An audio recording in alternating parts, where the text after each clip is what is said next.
আসসালামু আলাইকুম everyone, welcome to my channel daily does. আবারও একটা র্যান্ডম ভিডিও নিয়ে হাজির হয়েছি।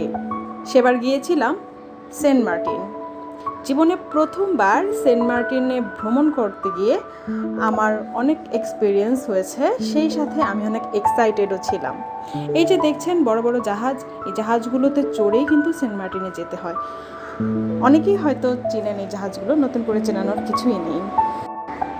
আমার সাথে সাথে আমার জাহাজের সাথে সাথে এই দেখেন সুন্দর সুন্দর শঙ্খচিলগুলো উড়ে যাচ্ছিল। সমুদ্রের নীল জলের সাথে যেতে যেতে পৌঁছে গেলাম সেন্ট মার্টিন। আমরা যে রিসর্টে উঠেছিলাম সেই রিসর্টের নাম ছিল দ্বীপান্তর বিচ রিসর্ট। রিসর্টটি খুবই সুন্দর এবং আমি পায়ের উপরে পা তুলে সেদিনকে ভিডিও করেছিলাম। রিসর্ট থেকে বের হয়েই অনেক সুন্দর ভিউ দেখতে পাওয়া যায়। এখানে আমি রিসর্টের যে দোলনা ছিল সেই দোলনায় দোল খেতে খেতে আকাশ দেখছিলাম, বাতাস দেখছিলাম, সেই সাথে উপভোগ করছিলাম।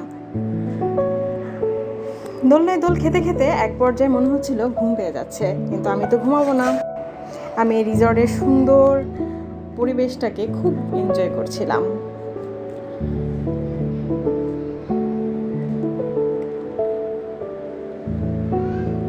এক পর্যায়ে আমার গৃহকর্তা চলে এলো। গৃহকর্তার সাথে এবার দোলনায় দুলতে দুলতে দোল খেতে লাগলাম। শুনেছি সেন্ট মার্টিনে নাকি পূর্ণ সূর্যাস্ত দেখা যায়, তাই বিকেলবেলায় ছুটে গেলাম সূর্যাস্ত দেখার জন্য। আমাদের রিসোর্টটি রাতের বেলা লাইটের কারণে অনেক বেশি সুন্দর দেখাচ্ছিল। আমরা সেখানে বারবিকিউ করেছিলাম এবং সেই মাছের বারবিকিউটা অসাধারণ হয়েছিল খেতে। এখনও মনে হচ্ছে জিভে স্বাদ লেগে আছে। তার পরের দিন সমুদ্রের পানিতে পা ভেজাতে চলে গেলাম। সমুদ্রের ঢেউগুলো আমার পায়ের কাছে এসে আছড়ে পড়ছিল। সুন্দর সুন্দর প্রবালগুলো ভেসে উঠেছিল।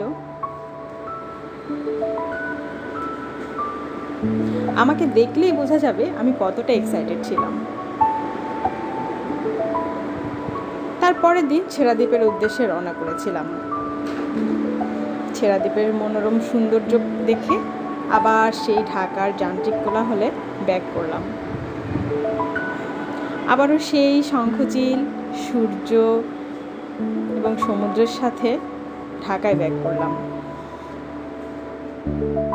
সূর্যের আলোটা যখন পানিতে পড়ছিল, পানিগুলো এত চিকচিক করছে, ঠিক বইতে যেরকম পড়েছিলাম ওই কথাগুলো তখন মনে পড়ছে, যে সমুদ্রের পানি, সূর্যের আলো সমুদ্রের পানিতে পড়ে চিকচিক করে।